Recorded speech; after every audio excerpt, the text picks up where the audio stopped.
আয়োজন করা হয়।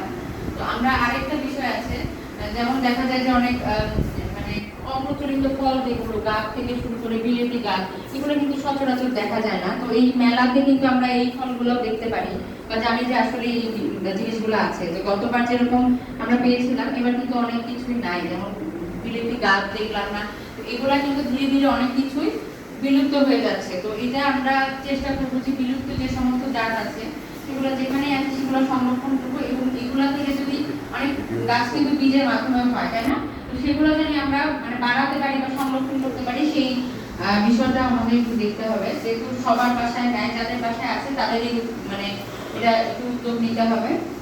আর পুষ্টি গুণাগুণ কি বলবো, আসলে ফলের পুষ্টি গুণাগুণ বলে শেষ করা যাবে না। ফলের বিভিন্ন খনিজ উপাদান থেকে শুরু করে বিভিন্ন ধরনের ভিটামিন পাওয়া যায় ফলে।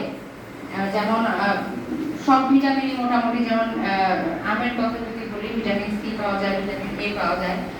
তারপরে আরো বিভিন্ন খনিজ উপাদানও আমে পাওয়া যায়। তারপর তরমুজ এখানে নাই আমাদের। তরমুজে কিন্তু আমরা আগে এই বিষয়টা আসলে আমারও জানা ছিল না, কিন্তু তরমুজে যত ফল আছে বা সবজি আছে, আমরা যে আয়রনের কথা বলি, তো আয়রনের পরিমাণ কিন্তু তরমুজে অনেক বেশি। 100 গ্রাম মানে প্রতিদিন যদি যে সময় তরমুজটা হয়, 100 গ্রাম তরমুজ যদি আমি খেতে পারি, তাহলে কিন্তু সারাদিনে যে আমাদের আয়রনের চাহিদা সেটা কিন্তু পূরণ হয়।